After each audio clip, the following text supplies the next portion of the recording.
Eesti Pangal on valminud värske finantsstabiilsuse hinnang. Mis seisus tervikuna on Eesti finantssektor? Meie üldine hinnang on, et Eesti finantssektor hetkel on üsna heas seisus ja lähiajal riskid Eesti finantsstabiilsusele on kokkuvõttes pigem madalad. Eesti Pank on juba 4 aastat esile toonud, et Rootsis aastaid kestnud kiire kinnisvarahindade kasv ja kiire laenukasv on ohuks Eesti finantsstabiilsusele. Millisel moel see Eesti Panku ohustab? Tõesti, see on üsna, võib isegi öelda uskumatu, kui kaua ja kui kiires tempos Rootsis kinnisvarahinnad on juba tõusnud.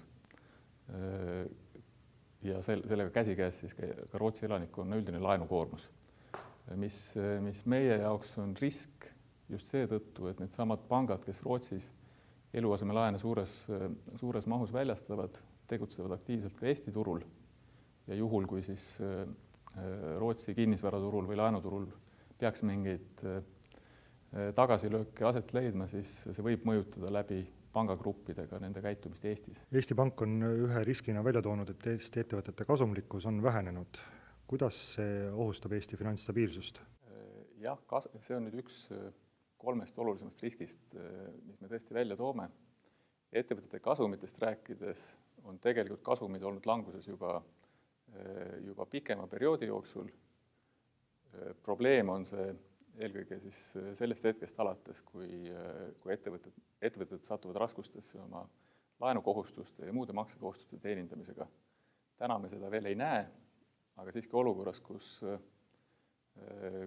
ettevõtete tuludest tunduvalt kiiremini on pika aja jooksul kasvanud nii palgakulud kui ka suhteliselt nõrk on ekspordinõudlus Eesti ettevõtete kaupade ja teenuste järgi, on kindlasti põhjendatud selle kui võimaliku sellise riskifaktori välja toomine. Eesti finantssektorit võib ohustada liiga kiire laenukasv kinnisvara valdkonnas. Millisel moel see risk võib realiseeruda? Eesti kinnisvaraturul toimuvat me jälgime alati suure tähelepanuga eelkõige tulenevalt sellest, et pankade laenuportfellides on kinnisvaralaenudel väga oluline osa.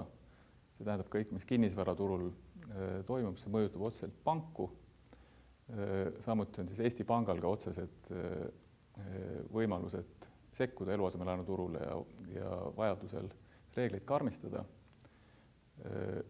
Me tegelikult ei ole hetkel väga mures liigkiire hinnatõusu ega siis ka liigkiirete laenumahtude kasvamise pärast.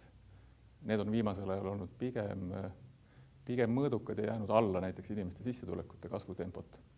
Küll aga just olukorras, kus intressimäärad on ajalooliselt väga madalad, samuti inimeste sissetulekud kasvavad kiiresti, siis põhimõtteliselt tingimused selleks on loodud, et see kasv võib äkitselt taas kiireneda ja võib-olla tasakaalust välja minna. Mida saab Eesti Pank teha, kui kinnisvarasektori laenukasv muutub liiga kiireks?